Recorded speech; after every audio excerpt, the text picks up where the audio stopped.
Today, we're diving into People Can't Drive You Crazy If You Don't Give Them the Keys by Mike Bechtle. Have you ever had a day that started off perfectly, only to spiral into chaos as unexpected demands from others began piling up? Ever felt like you were constantly pulled into drama, even when all you wanted was a peaceful day? This book is here to help you regain control, even when surrounded by people who seem to thrive on stress and drama. Stick with us to find out how you can protect your peace of mind and stay calm, even when life throws its craziest characters your way. Picture this. It's a beautiful morning. Your kids are off to school, and your spouse has left for work. You worked overtime last weekend, so you've taken the day off and have the whole day to yourself. Maybe you'll catch up on calls, do a few small projects, or simply unwind with a book. But just as you settle into that blissful thought, chaos begins. Your toddler, who somehow made it downstairs, is crying loudly because he's had an accident. Just then, your spouse returns home explaining the car broke down, meaning you'll now need to drop them at work and pick them up later. Next, your mother-in-law arrives unannounced, wanting to chat. And then comes the call from a friend who's always in urgent crisis mode, followed by a call from your boss about a last-minute client meeting. Can you keep it together? We've all been there.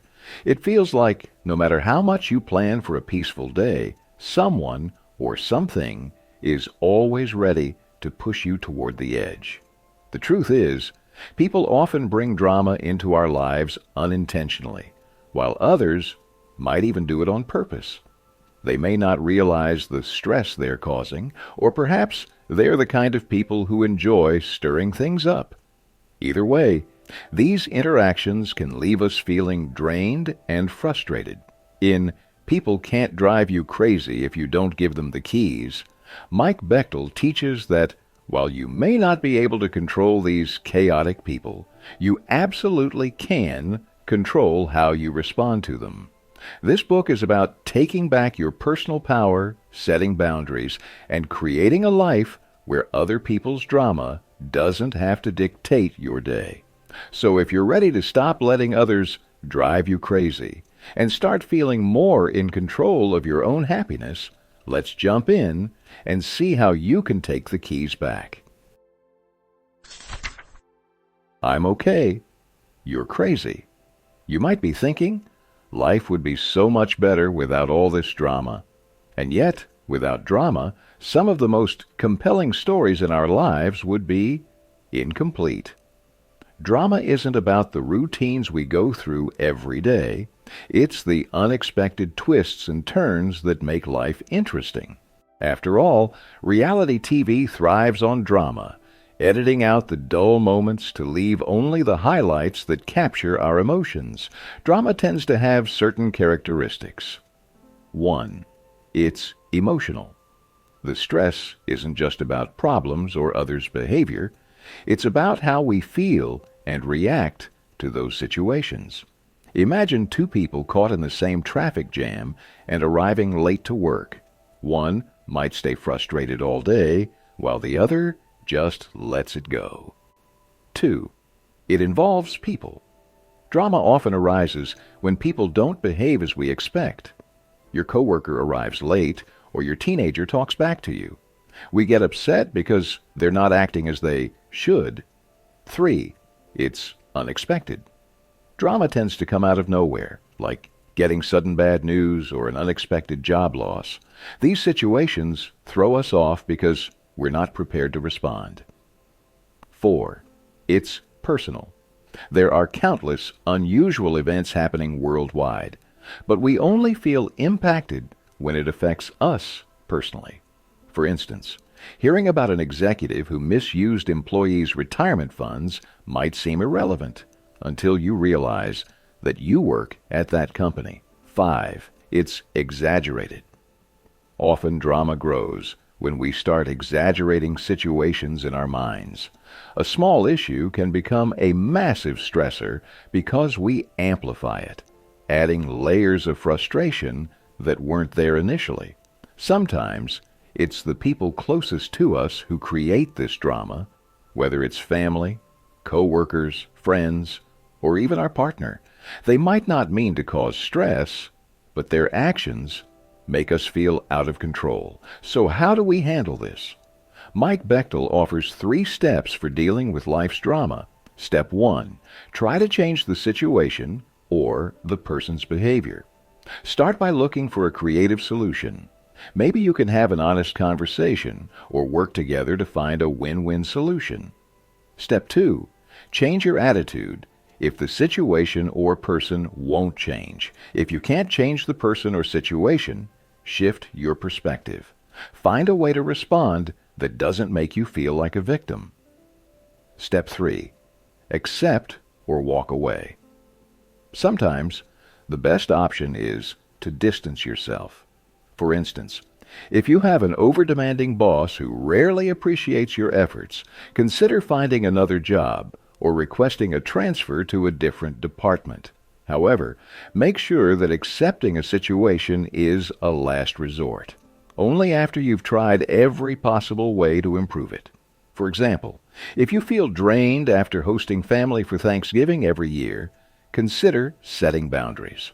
Ask family members to contribute or bring dishes instead of doing everything yourself. Alternatively, you might suggest gathering at a restaurant for a change. Remember, we can't stop events from happening or control others' actions, but we can control how much impact they have on us. Don't let others dictate your mood or actions. This book teaches us to develop inner strength, so when drama arrives, we're ready to handle it without being pulled into its spiral. By mastering these skills, you'll cultivate deeper relationships, better health, and a sense of genuine happiness that won't be easily shaken. Instead of feeling trapped, you'll feel free. The problem with believing we're right. Several years ago, Mike, the author, and his wife met an art dealer at a local market. They would buy inexpensive paintings, take them to this dealer, and he would polish, waterproof, and restore them until they looked like high-end art pieces. The dealer was kind, and his work was so impressive that Mike became a regular customer. One Saturday, after a 30-mile drive to the market, Mike arrived to find that the art dealer wasn't there. Assuming he was just unwell, Mike returned home, planning to come back the following week. But week after week, the dealer remained absent, and Mike and his wife grew increasingly frustrated. After all, they had driven 30 miles each time, only to be disappointed. Eventually, they began to assume the worst. Maybe the dealer had run off with their money. Anger and resentment grew, and they felt deceived by someone they had trusted. Then, about a month later, Mike received a call from the art dealer. To his surprise, the man was apologetic and sounded devastated. He explained through tears that his only child had suddenly passed away from an illness. He promised to return their money and artwork as soon as he could. Hearing this, Mike and his wife were overwhelmed by a mix of emotions. They realized that their anger and frustration weren't caused by the situation itself, but by their assumptions about it. They had believed they knew the truth, even though they didn't have all the facts. They assumed their view of the situation was correct and reacted accordingly. This experience highlighted an essential truth. The real issue often lies in our perspective. Our perspectives act like lenses through which we interpret everything around us. When these lenses are flawed or clouded by assumptions, we risk seeing things inaccurately. From a young age, we each develop a worldview shaped by our experiences. For instance, children securely attached to their parents tend to feel safe and often develop a positive outlook on the world. In contrast, a child who grows up feeling insecure may develop a more negative worldview and learn maladaptive ways to navigate what they perceive as a harsh environment. It's easy to believe that our way of seeing things is the right way. People from different backgrounds may have unique views on economics, politics, parenting, or finances. Poorer individuals may believe that wealth alone will bring them happiness, while others may have different ideas. But it's a mistake to assume we're always right and others are always wrong. The key is to try and see things from others' perspectives. Doing so can often lead us closer to the truth and prevent unnecessary conflict. It's possible that your emotions and attitudes have been heavily influenced by others. With practice, however, you can learn to change how you react and even influence others to adjust their behavior positively. Don't lose hope. Responding positively to drama and difficult people is the true secret to peace. Ultimately, the journey to managing drama starts within. By changing ourselves first, we gain the strength to handle whatever challenges or crazy people come our way. How relationships work. Imagine if everyone had an LCD screen on their forehead that displayed their thoughts for all to see. You might be saying one thing, but your screen would reveal your real feelings, making it obvious if you were just being polite or genuinely considerate. It would be clear who was being authentic and who wasn't. This is why having people we can truly trust in our lives is so important. Real connections are built on honesty and love, where people share their true thoughts and feelings. Deep relationships require time and effort. They take years to form and are often built through shared, meaningful experiences. We cherish our families and strive to nurture these bonds. However, one common mistake we make in close relationships is assuming that others want the same things we do. We often forget that everyone has their unique emotions, preferences, and perspectives. When we depend too heavily on others to behave in a certain way, we set ourselves up for disappointment. There are 3 common misconceptions about relationships. Misconception 1: if I just present the facts, they'll change. You might think that if you give someone enough logical reasons, they'll change their attitude or behavior. In reality, you can't change someone's mind through facts alone. This often just exhausts you.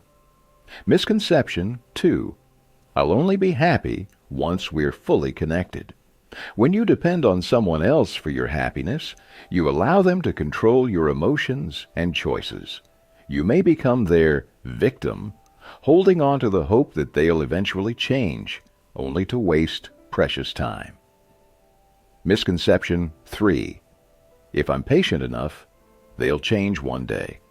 When you endure someone's negative behavior, believing they'll come around someday, you end up absorbing their bad choices and behavior. Instead, you need to let them take responsibility for their actions and experience the consequences. Now that we've looked at these misconceptions, let's consider 3 truths about relationships. Truth 1: those who create the most drama are often the ones closest to us. It's not the old friend you see occasionally who drives you crazy. It's the partner sitting next to you or the in-laws who drop by unannounced. The people we spend the most time with are the ones who affect us most deeply. Truth 2: the past doesn't define the future. You may have been with someone for a long time and believe they'll never change, but there's always the possibility they might. While there are no guarantees, growth and change remain possible, so maintaining a hopeful outlook is valuable. Truth 3: you have the choice not to be a victim. Only you can decide how much someone or a situation will affect you. No matter how much drama is around you, you can prioritize your physical and mental well-being. Ultimately, it's up to you how you respond to drama in your life. While you can't change others, you can change yourself. By cultivating a positive attitude, you can free yourself from the impact of others' behavior and live with greater peace and resilience. Stop yelling at the toaster oven.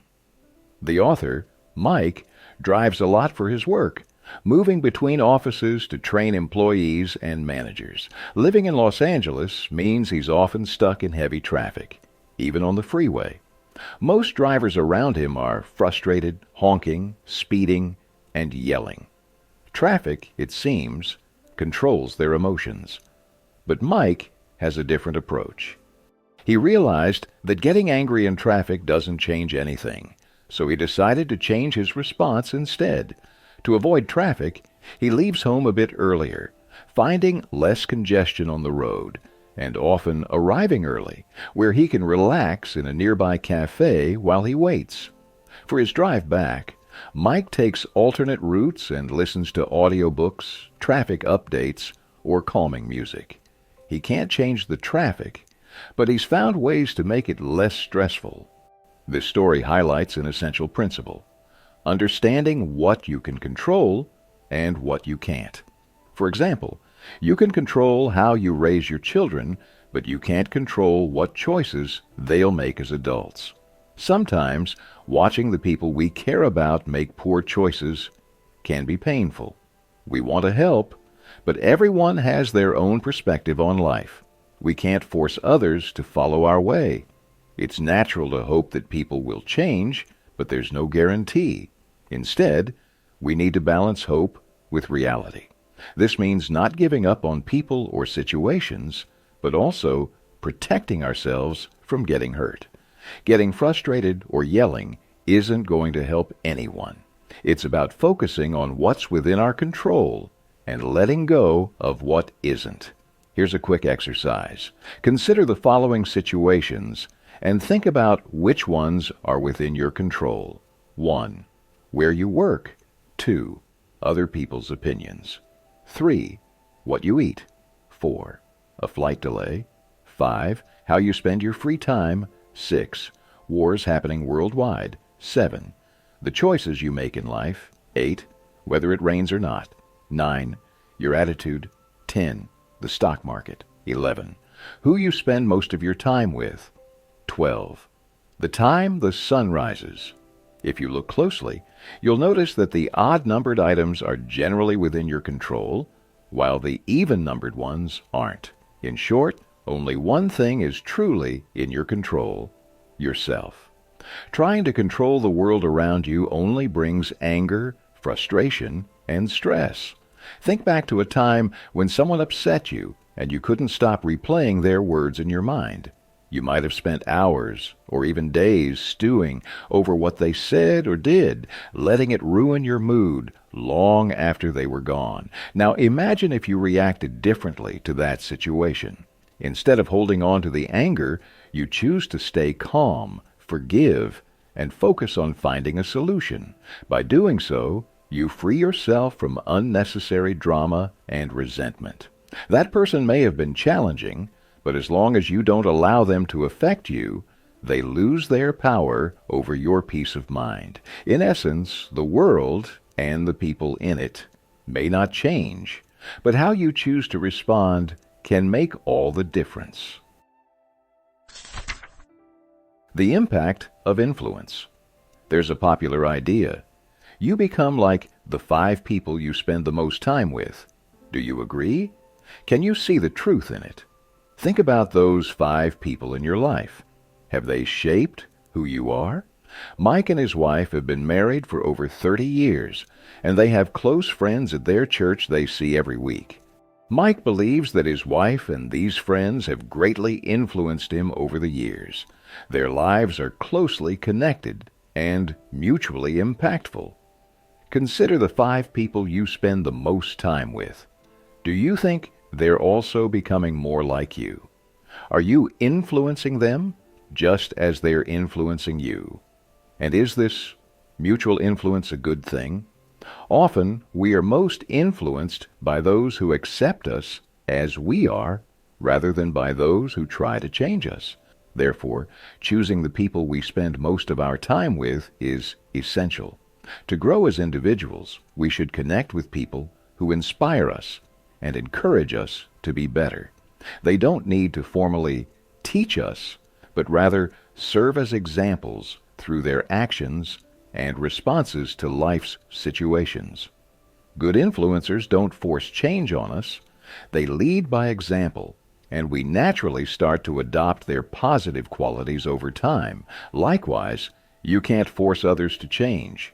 You can only set a positive example and hope that one day they may follow it. In the meantime, show patience and offer them daily support. Telling someone, "I believe in you," can be a powerful statement that makes a world of difference. An example of influence: Sharon's struggle for approval. Sharon always tried to make her father happy, but he never showed her the same love and attention he gave her brother. Her father saw her as a burden, which led her to spend years trying to win his approval. Despite her efforts, he remained indifferent, never acknowledging or appreciating her. As a result, Sharon became increasingly resentful and frustrated over time. Should she keep trying, or is it better to let go? When we hope for a relationship to change, that hope can sometimes bring us more pain than joy. The more we care about someone, the more we hope they'll change. But often, we're left with only disappointment. This is where the difference between expectation and expectancy comes in. Expectation is when you hope someone will change and feel disappointed if they don't. Expectancy, however, is acknowledging that you'd like someone to change, but giving them the freedom to make their own choices without demanding it. You continue to set a positive example and let them find their path in their own time. Learning through influence. Mike and John's friendship. Mike met John Adair in high school. John, a pastor who spent much of his time restoring old pianos, noticed Mike's interest in his work. One day, he invited Mike to watch him work, teaching him the basics of piano restoration. Through this, Mike learned not only about pianos and music, but also valuable life lessons. As a confused teenager, Mike felt John's genuine belief in him. John didn't force anything on him. He just trusted him and let Mike learn at his own pace. This trust became a powerful influence in Mike's life. Another example: Jim, Carol, and their son, Kevin. Jim and Carol had a 20-year-old son named Kevin who was determined to live life on his own terms. He moved out, rejecting his parents' values and showing little interest in setting any goals for himself. When they met, they exchanged small talk, but Kevin seemed directionless. Jim and Carol prayed for Kevin daily and stayed in contact with him. While they didn't expect him to change, they trusted that, in time, he might find his way. They didn't push their expectations on him, but allowed him the freedom to make his choices while quietly supporting him. In this context, expectation is when you hope something will happen and feel discouraged if it doesn't. Expectancy, on the other hand, is a mindset of faith without specific demands. It means believing that things will work out without being overly attached to how or when. You may not become the most important person in someone else's life, but you can always be a supportive team member, helping them give their best. Surrounding ourselves with positive influences and nurturing healthy relationships can guide us to become our best selves, while offering others the freedom to grow in their way. 7 keys to unlocking healthy relationships. By now, you've probably realized that difficult or crazy people will always be a part of life, but that doesn't mean you have to be affected by their negative behavior. Instead of trying to change them, focus on changing yourself, developing a positive response, and improving your attitude. Strong character attracts healthy relationships, and when you change yourself first, you gain control over your emotions, regardless of what others say or do. Here are 7 key principles to help you build healthy relationships. 1. Humility. Humility means being down to earth and accepting reality without arrogance. True humility isn't about thinking you're better or worse than others. It's about understanding your strengths and weaknesses honestly. Genuine humility allows you to empathize, share emotions, and listen to others' concerns without judgment. When you are humble, you can build stronger bonds based on authenticity. 2. Joy. Happiness doesn't come from external achievements or possessions. It's an internal state of mind. Joyful people look for the good in every situation, even in challenges, while reactive people only focus on the negative. Joy isn't about ignoring reality. It's about choosing to see the bright side even when things are tough. This positive attitude not only uplifts you, but also draws others toward you, creating a supportive and encouraging environment. 3. Perspective. Having perspective means not sweating the small stuff. Life will always have traffic, delays, and minor inconveniences, but learning to manage your emotions is key to a healthy mindset. Don't let petty issues affect your peace. For example, if your boss is demanding and rarely gives praise, you have 2 options: focus on their flaws and feel bitter, or concentrate on improving your skills and delivering your best work regardless of external validation. This balanced approach helps you maintain inner calm in any relationship. 4. Patience. Patience means focusing on the process, not the outcome.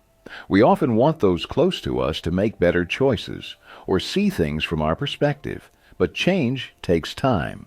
Accept that growth and healing don't happen overnight. Each person has their own timeline, and expecting immediate change will only lead to disappointment. Patience allows you to support others without being overly attached to how or when they'll change. 5. Kindness. In today's fast-paced world, kindness is often seen as a weakness. But true success is found in maintaining strong relationships at every level. Kindness convinces others to reciprocate with kindness. For example, Terry, a new member of a sales team, had a coworker, Bill, who constantly criticized and insulted him. Instead of retaliating, Terry responded with kindness. Eventually, Terry's genuine behavior softened Bill's attitude, leading to mutual respect. Kindness can transform relationships when we choose it over retaliation. 6. Integrity. Integrity is about doing the right thing, even when no one is watching. Living with integrity means staying true to your values, no matter the circumstances or pressure from others. It's not about being better than others, but about being true to yourself. When you live with integrity, you have nothing to hide, and you build trust in your relationships. 7. Commitment.